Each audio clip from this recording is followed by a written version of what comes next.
Olá, seja muito bem-vindo ao canal. Você está no canal Progresso Diário DCN, meu nome é Eric. Eu sou instrutor e mentor de casais, conselheiro de casais à luz cristã. E nesse canal nós falamos sobre vários temas. E nessa semana nós estamos falando sobre o tema Bíblia e Espiritualidade. Esse é o segundo vídeo dessa semana.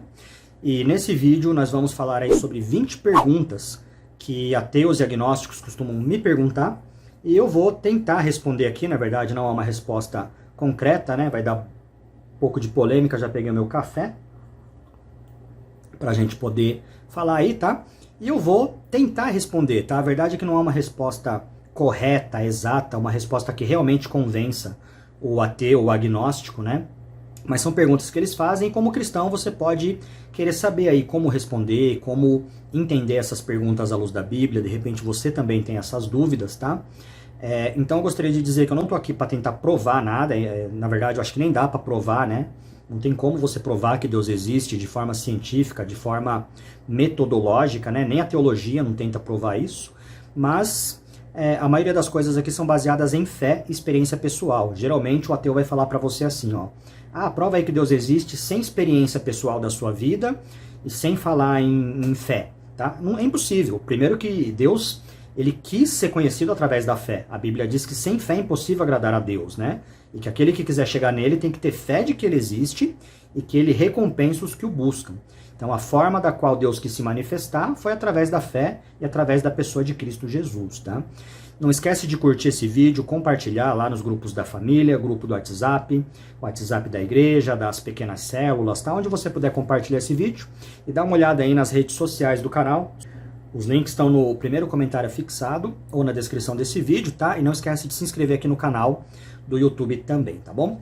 Então vamos direto pro vídeo, vamos para as 20 perguntas, eu vou estar respondendo aqui, tá?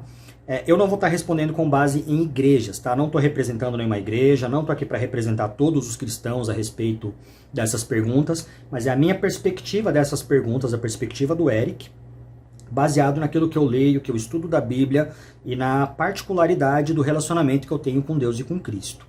Tá bom? Então vamos lá. Pergunta número 1. Se Deus é todo poderoso e amoroso, por que existe tanto sofrimento no mundo, né? Por que existe um mal no mundo? Por que Deus, que é um Deus todo poderoso, pode todas as coisas, por que existe mal e sofrimento no mundo, tá? O que a Bíblia nos relata disso é que quando Deus cria o ser humano lá no Éden, no Jardim do Éden, e uma pergunta que eu recebo muito também é, se Deus é perfeito, como ele criou uma coisa imperfeita, né? Porque o ser humano errou, os anjos erraram, que se tornaram anjos caídos, demônios, né? Fala também da queda de Lúcifer, tá? Eu penso que, por Deus ser uma criatura perfeita, o fato dele nos criar com a possibilidade de pecar, de errar, não foi algo imperfeito.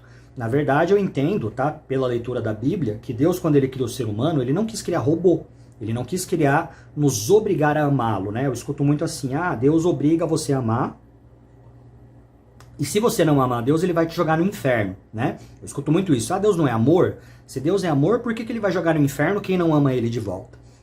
Lá no Éden, quando ele criou o ser humano, ele não quis criar, né, os anjos, os seres humanos, sem a capacidade de escolhê-lo. O que a gente chama de livre-arbítrio ou livre-agência. Eu entendo como um livre-arbítrio que naquela época era perfeito. Adão, ele conseguia não pecar. Eu e você hoje, a gente peca todos os dias, né? A gente comete pecados. Adão e Eva não, eles tinham essa capacidade, que foi o que Cristo teve, quando Cristo esteve aqui na Terra, que é o que os anjos têm, é uma capacidade de pecar ou não, mas é uma capacidade perfeita, eles podem não pecar.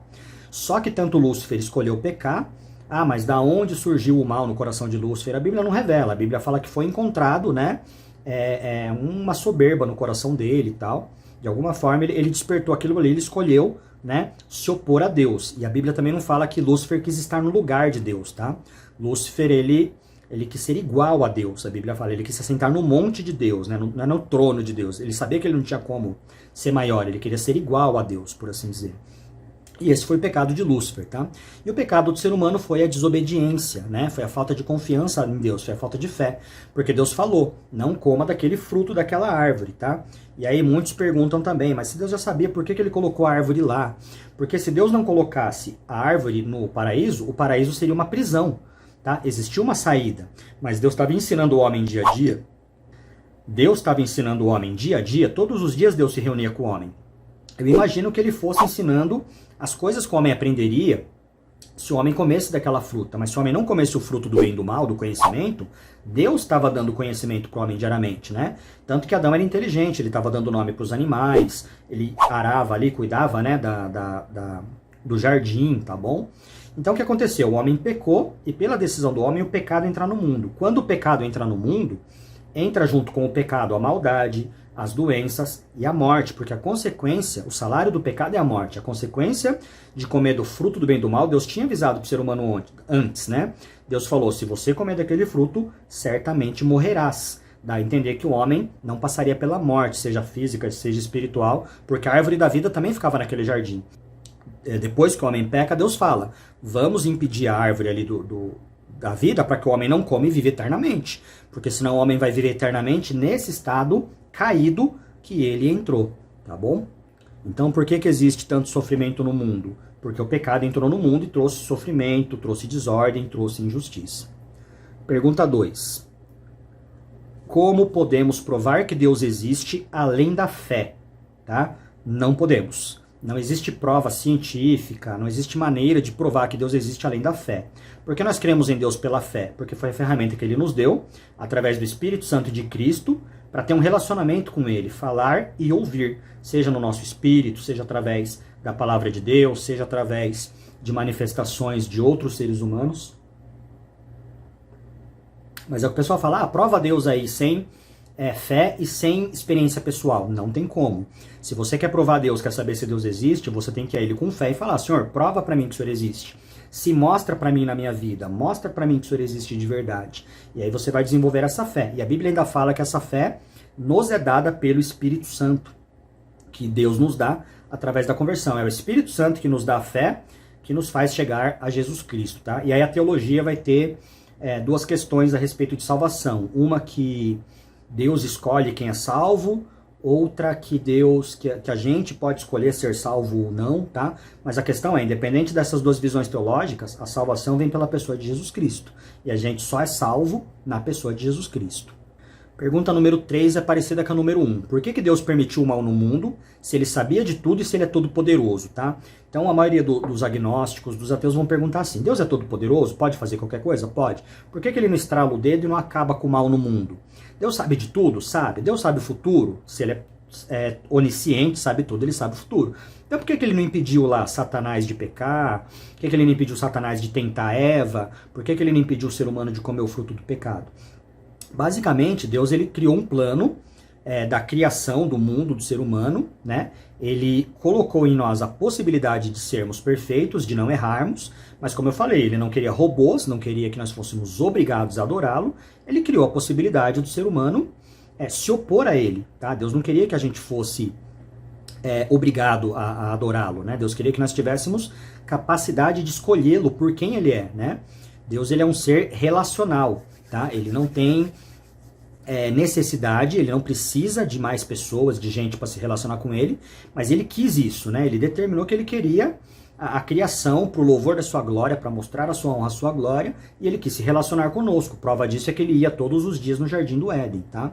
E então ele determinou que apesar disso ele correria o risco, já sabendo que ia dar errado, colocar no homem esse dispositivo de escolhê-lo ou não. O homem escolheu pecar contra ele e através disso entrou a maldade. Por que Deus não estrala o dedo e não acaba com a maldade? Porque Deus determinou uma consequência para a escolha do homem, né?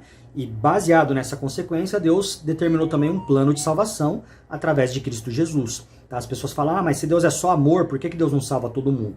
Porque Deus não é só amor. Deus ele é amor, ele é justiça, ele é santo, ele é poderoso, ele é criador, ele é juiz de toda a terra, tá? Então, para cumprir a justiça de Deus, ele precisaria punir esse pecado, porque o salário do pecado é a morte, foi determinado antes do homem pecar. O homem sabia disso, né, quando pecou. Só que Deus não quis que nós morrêssemos em nossos pecados. Então, ele manda Jesus para morrer no meu lugar, no seu lugar, e ele satisfaz a justiça que era necessária, ser satisfeita, né? Deus não podia simplesmente falar, o homem pecou, vou levar todo mundo para o céu e vai ficar por isso mesmo.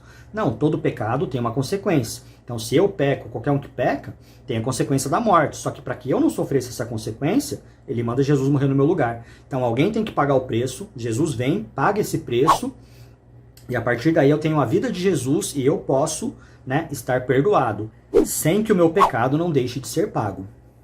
Pergunta número 4. Se Deus criou o universo, quem criou Deus? A verdade é que ninguém criou Deus, tá? Deus, ele não é um ser criado, ele é criador. Ele é eterno, ele existe da eternidade até a eternidade. Esse conceito de tempo que nós temos, começo, meio e fim, vale pra gente. Nós somos criaturas temporais, Deus é atemporal. Ah, Eric, como que a ciência explica isso? Como que a gente entende isso? A ciência não explica. É o que eu tô falando nesse vídeo. Não dá pra você explicar isso com base em teorias científicas, tá? Mas vamos fazer aqui uma analogia. Imagina que Deus, ele nos criasse como um aquário de peixes. Então, o mundo, o ser humano é peixe, o mundo é um aquário. Imagina que a gente conseguisse ver Deus lá fora do aquário, em pé, olhando para esse aquário. O que a gente ia pensar? Nossa, como é que Deus está respirando fora da água? Nossa, como é que ele respira ar? Nossa, por que ele não está, né, morrendo asfixiado? Né? Como é que ele está em pé ali enquanto a gente está nadando? Seriam perguntas que a gente faria. Então, quais são as perguntas que a gente faz? Ah, quem criou Deus? Quando Deus começou? Quando Deus vai terminar? E a verdade é que Deus está fora dessa nossa capacidade de compreensão, porque a nossa capacidade de compreensão é baseada nas nossas leis, leis que Deus criou e determinou para nós, que vão de tempo, matéria, espaço, tá? E Deus, ele não está dentro dessa lei, dessa forma, né? Então a Bíblia fala que Deus, ele é luz, que habita, né, em luz que a gente não consegue enxergar nem vai conseguir ver, então a gente não consegue ver Deus. Ele escolheu se revelar através de Cristo, né? Ele vai se revelando a nós através da Bíblia de algumas formas. Então a gente compreende algumas coisas a respeito de Deus, daquilo que ele quis revelar para nós. Uma delas é que ele é eterno, ele é o princípio e ele é o fim. Ele não tem começo nem fim. Algumas pessoas dizem que ele é infinito, né? A Bíblia diz que ele é eterno. Pergunta número 5. Por que a Bíblia tem tantas contradições? A verdade é que a Bíblia não tem tantas contradições assim, tá? Para quem estuda a Bíblia, para quem lê livros, para quem lê a Bíblia, independente da religião da igreja, você vai aprender que a Bíblia tem muitas aparentes contradições. Por que existe, Érica, essas aparentes contradições? Pode ser tradução, os autores, né? Cada autor escrevia, embora inspirados pelo Espírito Santo, eles escreviam de acordo com o conhecimento que eles tinham. Então a Bíblia foi escrita por profetas, por discípulos, por escribas, pessoas cultas, pessoas não cultas, os 66 livros ali, mas todo o perfil bíblico foi guiado pelo Espírito Santo e o foco central da Bíblia é Jesus Cristo, tá? Então, algumas contradições podem ser, por exemplo, especialmente de tradução, porque era copiado à mão, né? Existem, inclusive, várias cópias escritas à mão que são encontradas até hoje, né? Traduções aí da Septuaginta, do Mar Morto, por aí vai. Tem que dar uma pesquisada mais a fundo, eu não sou especialista nisso, tá? Para aprender um pouco aí sobre a origem da Bíblia, a bibliologia. A própria teologia, tá? Não consegue explicar muito bem essa questão. Mas a bibliologia em si, ela é feita de acordo com as cópias mais antigas. Não existe assim, cadê a Bíblia original? Não tem uma Bíblia original. Cada pessoa ia escrevendo o seu livro, esses livros iam sendo copiados, passados de geração em geração. Haviam, sim, alguns erros de cópia às vezes. Então as pessoas comparam várias cópias. Às vezes uma frase começa de um jeito e termina de outro, e naquela outra cópia a pessoa inverte, né? Então, por exemplo, em vez de falar meu Deus amado, fala lá meu amado Deus, que é o mesmo sentido, mas de uma forma escrita diferente pelo copista, tá? Mas todas as traduções que nós temos hoje, no geral, se você for procurar pesquisar, são muito fiéis às traduções mais antigas, que são encontradas aí, registradas e guardadas, tá bom? Então, muitas contradições são aparentes contradições. Por exemplo, a ressurreição de Cristo. Vai ter evangelista ali entre Mateus, Marcos, Lucas e João. Um evangelista fala que Maria Madalena, Maria mãe de Jesus, né? E acho que é uma terceira Maria, não recordo. Elas chegam no sepulcro, um anjo desce, se assenta na rocha, a rocha se move e elas veem que Jesus não está mais no túmulo. Outro discípulo escreve que elas chegam, a pedra já está removida, o anjo está sentado lá dentro, né? E fala, o que vocês estão procurando? Jesus já ressuscitou, né? Outras versões vai falar que elas encontram Jesus no caminho e abraçam os pés de Jesus. Outra versão vai falar que Maria Madalena encontra Jesus, mas não toca em Jesus. Por quê? Porque cada um escreve de acordo com aquilo que ouviu do relato. Então eles anotaram, mas tudo voltado na base central da história, que é Cristo, inspirado pelo Espírito Santo. Por exemplo, o cego de Jericó. Eu não lembro qual dos evangelistas vai dizer que um cego, né, que era o cego de Jericó, seguiu Jesus e ficou gritando ali, Jesus, filho de Davi, tem misericórdia de mim, né, e Jesus curou. Outra versão vai falar que eram 2 cegos, Então alguém tomou nota que era 2 cegos, alguém só falou, olha, teve um cego ali que começou a seguir Jesus, tal, e Jesus curou. Um fala que foi na entrada da cidade, outro fala que foi na saída da cidade. Quando Jesus chegou na casa, que ele falou, vocês creem que eu posso fazer isso? Né? Então tem essas aparentes contradições, tem essas diferenças aí que são estudadas pela teologia, são explicadas, né? E por aí vai. Mas não são assim, a própria Bíblia se contradiz, não dá para confiar na Bíblia, que nem muitas pessoas dizem ou querem dizer, né? Sexta pergunta, por que um Deus amoroso ordenaria atos violentos no Velho Testamento, tá? Essa pergunta é muito utilizada, se Deus é amor, por que ele mandou matar no Velho Testamento, tá? Deus ele tinha um propósito com o povo de Israel naquela época, e esse propósito era criar uma nação que seria o modelo do mundo, do qual viria o Salvador, do qual viria esse projeto de salvação.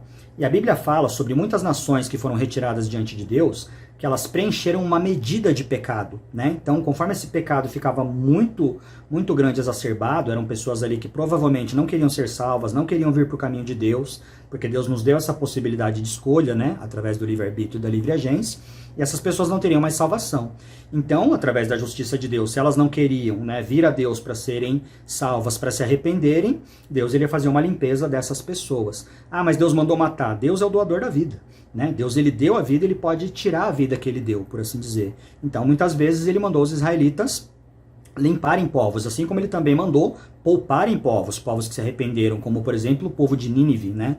Na história de Jonas, tá? O próprio dilúvio, né? Deus se arrependeu de fazer o homem, né? E aí questiona se Deus pode se arrepender. A verdade é que Deus nem se arrepende, né? Mas por que Deus é uma maneira humana de dizer que pesou no coração de Deus e Deus tomou outra direção, né? Tô arrependido aqui de ter criado o humano. Se Deus se arrependesse, ele nem teria criado o ser humano. E tanto ele não se arrependeu de criar o ser humano que ele manteve Noé e sua família. Mas por que ele eliminou o resto da terra? A Bíblia vai falar a respeito do pecado. O pecado do povo estava muito grande diante de Deus, né? Era um povo que não queria mudar, não queria se arrepender. E por isso Deus faz essa limpeza, Deus faz essa trajetória, tá? Outro exemplo, né, que foi a cidade de Sodoma e Gomorra, Deus também fala, o pecado de Sodoma e Gomorra tem subido até mim. E quando Abraão fala, Senhor, se tiver 50 justos, o Senhor não vai perdoar? Deus fala, eu vou perdoar a nação por causa dos 50 justos. E se tiver 45, e se tiver 30, 25, 20, chega em 10. Deus fala, se tiver 10 justos em Sodoma e Gomorra, eu vou poupar a cidade por amor dos 10. Só que não tinha, era só Ló, suas 2 filhas e sua esposa, né? Ainda a esposa olhou para trás na narração, né, do texto. Então o que acontece? Um povo que pecava demais e Deus destruiu aquelas cidades de Sodoma e Gomorra, retirando Ló, que era justo. Então qual é, né, segundo a Bíblia, a definição de um Deus que destrói, que mata essas pessoas? Primeiro que Deus é o doador da vida, ele não mata, ele recolhe aquilo que ele já criou, né? E segundo, ele estipulou aquilo de acordo com a justiça que tinha que ser feita, que inicialmente foi julgada por ele mesmo no Velho Testamento, por um Deus do Velho Testamento, e depois através da morte de Jesus na cruz. O próprio Jesus fala, aqueles que vierem a mim terão a salvação, aqueles que não vêm não terão. Por que não terão? Porque já estão perdidos, já estão nos seus pecados. Né? As pessoas falam, mas se eu não seguir a Deus, então eu vou para o inferno. Na verdade, nós já estamos no inferno, a partir da hora que o pecado entrou no mundo. Deus nos deu a chance de sermos salvos, de voltarmos a ele, tá? Então não é assim, quem quer Deus vai para o céu, quem não quer vai para o inferno. Já está todo mundo no inferno, aqueles que não têm a Jesus. O fato de Jesus morrer por mim e por você é exatamente uma forma que Deus colocou para que a gente pudesse ter os nossos pecados pagos. 7. Como um Deus justo pode punir pessoas no inferno eternamente, né? Se Deus é justo, se Deus é amor, por que o inferno vai ser eterno, né? A Bíblia fala que ao homem é dado viver uma vez e depois o julgamento. Então, durante toda a vida do ser humano, Deus tem dado sinais, Deus tem dado palavras, Deus tem dado formas, durante toda a humanidade, inclusive, né, através de Cristo, dos profetas, de que nós estávamos seguindo para este caminho, né? Uma coisa que as pessoas têm dificuldade de entender é que o inferno não foi criado para o ser humano, foi criado para o diabo e seus anjos, né? Mas se Deus não tivesse criado o mal, volta em toda aquela analogia, né? Se Deus não criasse o mal, Deus não criasse o diabo, se Deus não deixasse a árvore do bem e do mal, volta em tudo aquilo que eu falei a respeito de Deus não querer robôs, né? Deus nos deu a capacidade de escolher a ele ou não. E há uma consequência quando a gente escolhe o bem ou escolhe o mal, porque o mal, ele é uma semente plantada que germina a morte, infelizmente, né? Em contrapartida, aqueles que buscam de Deus colherão a vida eterna, né? A verdade é que a vida eterna e a morte eterna, todos seremos eternos, né? Alguns para a vida e alguns para a morte. A Bíblia fala em Apocalipse que haverá um novo céu e uma nova terra onde nós vamos morar quando Jesus voltar, né? Para aqueles que aceitaram a Jesus Cristo como Senhor e Salvador de sua vida. Agora, aqueles que já estão no inferno e não aceitaram, vão padecer dor e sofrimento. Essa dor e sofrimento pode ser literal, pode ser um fogo queimando, pode ser um lago de fogo, ou pode ser uma forma de explicar a vida sem Deus, a vida sem o Criador, né? Por ser justo, Deus não pode obrigar ninguém a ficar com ele, né? Quem não quer seguir a Deus, quem não quer escolher a Deus, vai passar a eternidade no céu como? Então não vai passar a eternidade em um local onde não tem Deus. E onde não tem Deus, infelizmente, é um local, né? Algumas versões vai falar sobre escuridão, ranger de dentes, lago de fogo, aí depende muito das interpretações. Tem gente que não acredita no inferno, tem teologias que falam sobre sono da alma, tem teologias que falam que o inferno vai ser queimar a pessoa, acabou, consumiu, e aí vai ficar só o céu, tá? Aí varia muito das interpretações. Mas a questão é, como um Deus justo pode mandar as pessoas para o inferno, é exatamente por ser justo que as pessoas vão para o inferno, porque o salário do pecado é a morte. E por ser amor, né, por ter também, além da justiça, o amor e a misericórdia como atributos de Deus, é que ele manda Jesus Cristo para nos tirar dessa condição, né? E Jesus, ele fala, a obra de Deus é esta, que confiemos no Filho que ele mandou para nós, né? O Filho do homem morreu por nós, Jesus morreu por nós. E aí a necessidade de nós irmos até Cristo. Pergunta número 8. Por que há tantas religiões se há um só Deus, né? A verdade são as formas que o ser humano interpreta. Tanto a Bíblia, né, a própria religião cristã vai ter várias vertentes cristãs, aí tem o pentecostal, tem o protestante, tem o católico, tem o ortodoxo, né? São maneiras pela qual as pessoas interpretam aquilo que é ensinado na Bíblia. Cada humano tem uma interpretação diferente, né? E tem crenças diferentes. O ser humano, ele tem um vazio que é colocado dentro de nós, que é um vazio de uma necessidade de estarmos buscando a Deus, e o ser humano tenta satisfazer essa necessidade, essa falta, com uma série de coisas, e pode ser bebida, droga, cigarro, vícios, né? Pode ser um estilo de vida, ou pode ser outros deuses que não são deuses, né? Supostos deuses, outras religiões, né? A própria religião pode ser uma armadilha, que a religião pode nos afastar do Deus verdadeiro se a gente não tiver focado na Bíblia. Então Deus é um só, mas existem várias religiões por causa da interpretação humana. 9. Como a religião explica os avanços da ciência que contradizem a Bíblia? Sinceramente, eu não tenho estudo teológico, né, para explicar isso. O que eu entendo é, existem vertentes da ciência que contradizem a Bíblia ou tentam contradizer, e existem vertentes da ciência, inclusive cristãos no meio da ciência, que usam a ciência, a arqueologia, para provar fatos bíblicos, tá? Então, assim, eu não sei dizer como que a igreja tem tentado, né, provar ou desprovar, contradizer aquilo que a ciência contradiz da Bíblia, aquilo que a ciência se prova contrário. O que eu sei é que muitos, né, da religião, da igreja em si, usam também a ciência como forma de provar fatos bíblicos de forma científica. 10. Por que Deus permite que existam ateus e pessoas que não acreditam nele, quando ele quer que todos se convertam, né? Essa é uma pergunta bastante estudada pela teologia também, uma pergunta bastante séria, porque assim, a Bíblia diz que Deus quer que todos venham a se salvar. Só que Deus quer que todo mundo, cada ser humano da Terra, venha a se salvar? Pode ser que sim, essa é uma interpretação. Outra interpretação é que no momento a salvação era só para os judeus, né, para os israelitas. E quando Jesus vem e os israelitas não o recebem, a salvação é estendida, por profecias também, né, aos gentios, aqueles que não eram judeus. Então, todos, judeus e gentios, ricos e pobres, homens e mulheres, adultos e crianças. Deus quer que todos se salvem. Pode não ser interpretado como cada ser humano da terra, porque obviamente que Deus sabe que nem todos serão salvos. A Bíblia diz que vai ser salvo aquele que crê em Cristo Jesus. Jesus é o caminho, a verdade e a vida, né? A Bíblia diz que Deus mandou o seu Filho ao mundo para que todo aquele que nele crê receba a vida eterna, né? A Bíblia diz que quem não crê já está condenado. É aquilo que eu falei. Quando a gente não crê em Jesus, a gente já está no inferno, já está condenado. Ah, eu sou condenado porque eu não criei em Cristo. Não, eu já estava condenado por causa do pecado, o salário do pecado. Cristo é a única forma que Deus mandou, né? Perfeita e ali no plano da salvação, para que eu e você pudéssemos ter essa chance de redenção, de salvação. 11. A Bíblia é a palavra de Deus ou é apenas um livro escrito por homens, né? É o que a gente escuta muito, né? Ah, não dá para confiar na Bíblia. A Bíblia foi escrita por homens, né? Mas deveria ter sido escrita pelo quê? Por cavalo, por cachorro, por gato? Deveria escrever a Bíblia? Não tem como, tem que ser escrita por homens, né?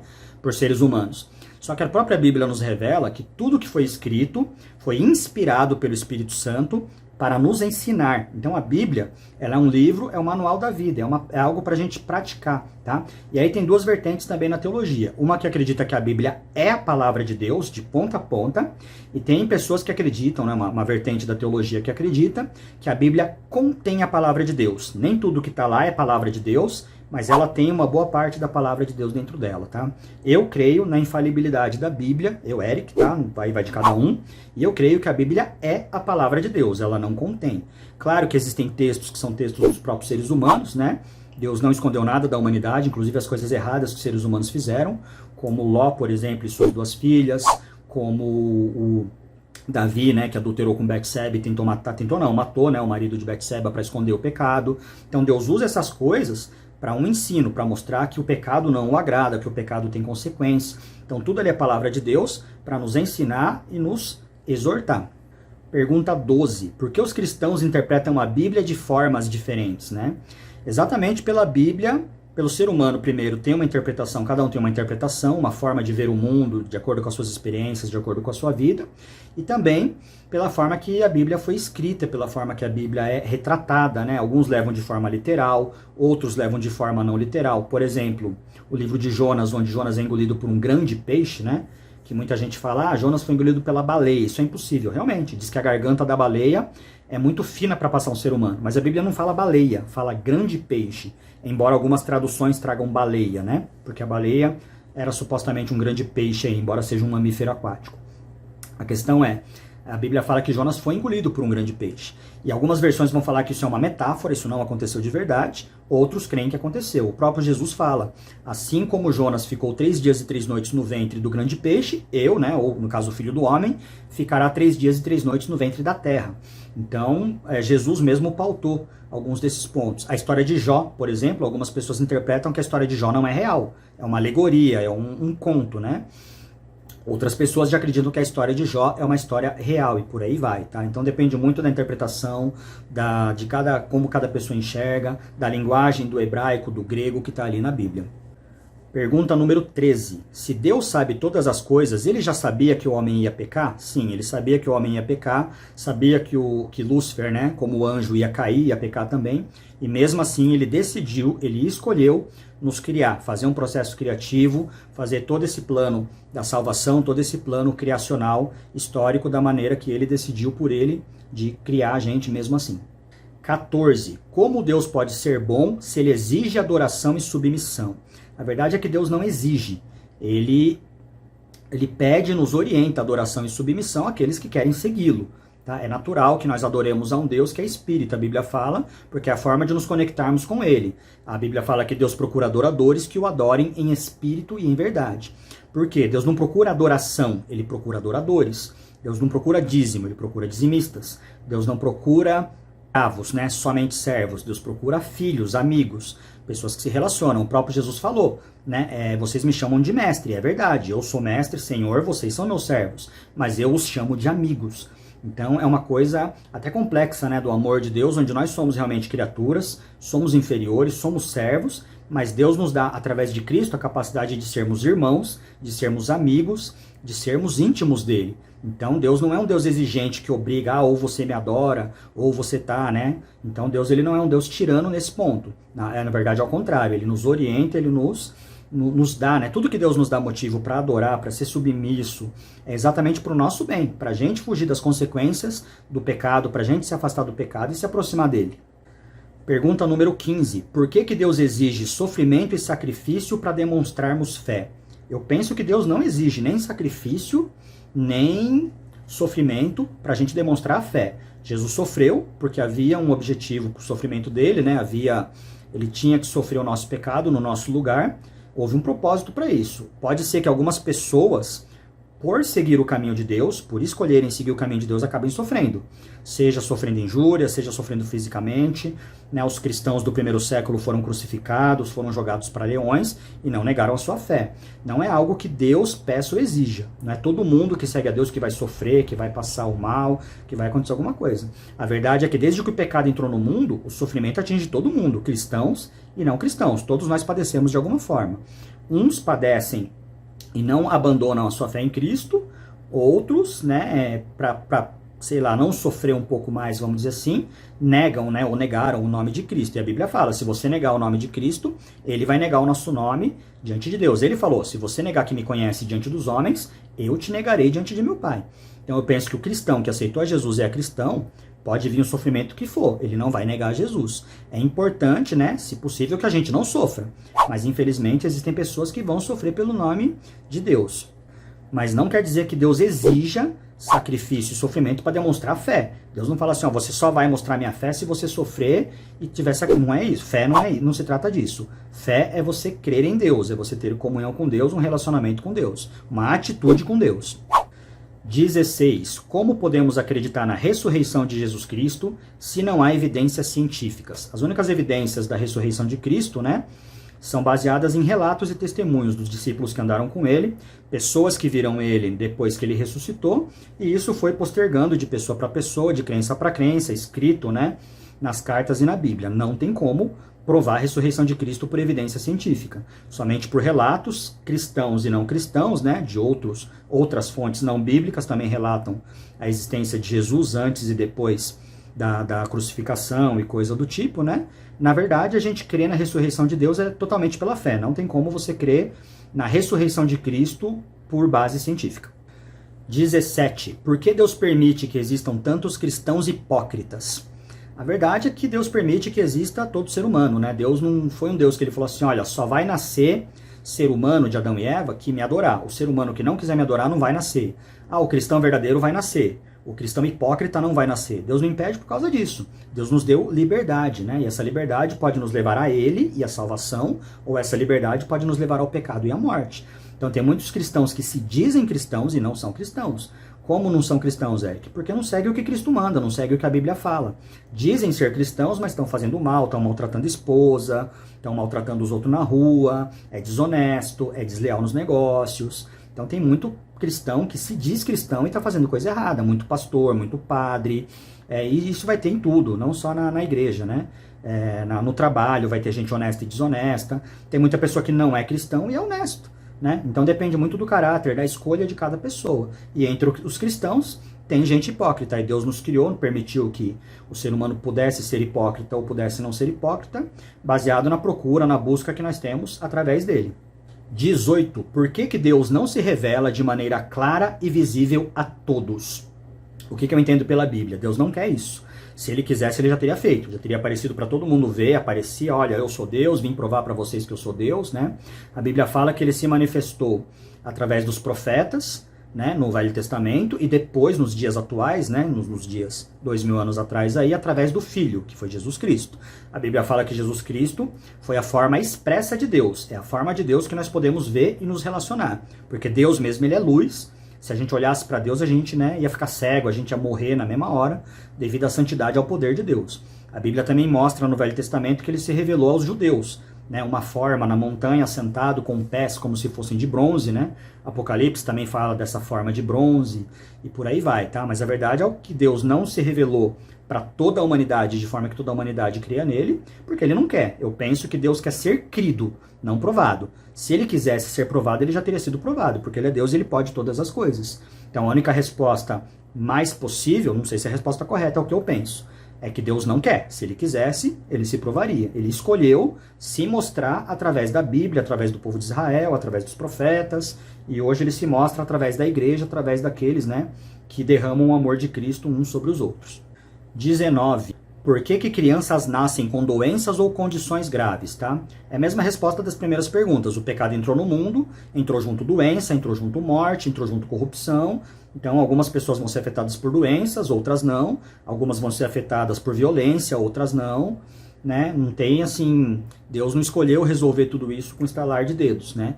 Deus determinou um plano para a salvação, um plano para que a criação fosse restaurada, porque quando o homem peca, não foi só o ser humano que caiu, a criação também começou a entrar em colapso e em corrupção. E a Bíblia fala que a criação espera aquele dia em que Jesus vem para refazer, né?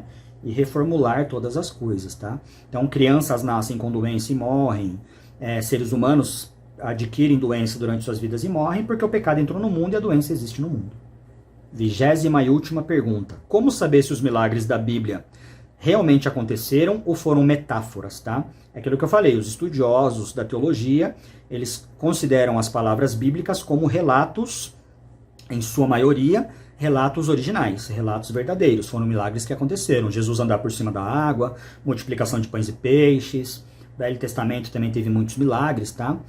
Alguns livros podem ser uma linguagem figurada figurativa, sendo deles o principal o livro de Apocalipse. O livro de Apocalipse tem muita linguagem figurada, é complicado de você interpretar, você não interpreta literalmente. Todo o resto do livro da Bíblia, a maior parte da teologia, vai interpretar de forma literal. Existem alguns vieses, né, teológicos que vão interpretar algumas partes da Bíblia de forma não literal, como eu falei, o livro de Jó, o livro de Jonas e por assim vai. Bom, gente, essas foram as 20 perguntas que estão entre as perguntas que eu mais recebo, tá?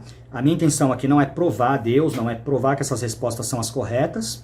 Na verdade, eu penso que meu conhecimento ainda é pequeno, eu preciso estudar muito mais, mas o que eu entendo, o que eu leio da Bíblia é isso. Eu penso que Deus, ele é bom, ele é amor, ele é justiça, ele é santo. Eu penso que ele nos criou com capacidade do bem e do mal. O ser humano cometeu um pecado, escolheu cometer esse pecado, e esse pecado trouxe consequências, dentre elas a morte, a doença, né? A criação caiu realmente. E que Deus, como amor, como misericórdia, ele manda Jesus para morrer em nosso lugar, porque ele também precisava satisfazer a justiça, que é um atributo de Deus. Por que ele não estrala o dedo e não resolve isso tudo de uma vez? Tem que ser todo um processo, até o final dos tempos, né? Porque Deus, ele tem caráter e atributos, né, de coisas que ele determinou que ele mesmo não vai violar. Uma delas é essa linha histórica do ser humano vivendo na Terra até que Cristo viesse, morresse por nós, né? E agora até a segunda volta, quando Cristo vai nos salvar. É a forma que eu vejo a Bíblia, que eu interpreto. Se você tem algumas diferenças, se você tem outra resposta para essas perguntas, se você tem mais perguntas, coloca aqui nos comentários ou lá no na nossa comunidade no Facebook, Progresso Diário DCN, tá bom? Nós estamos na semana de Bíblia e Espiritualidade, esse foi o segundo vídeo. Terceiro vídeo eu vou falar sobre como perdoar a si mesmo, tá? Um vídeo mais voltado aí para cristãos, mas que você também de repente tem alguma coisa que você não consegue se perdoar, dá uma olhada aí no próximo vídeo. Não esquece de curtir, compartilhar, se inscrever, manda lá no WhatsApp da igreja, dos grupos pequenos, o WhatsApp da família e dá uma olhada nos links aqui no primeiro comentário fixado e na descrição desse vídeo.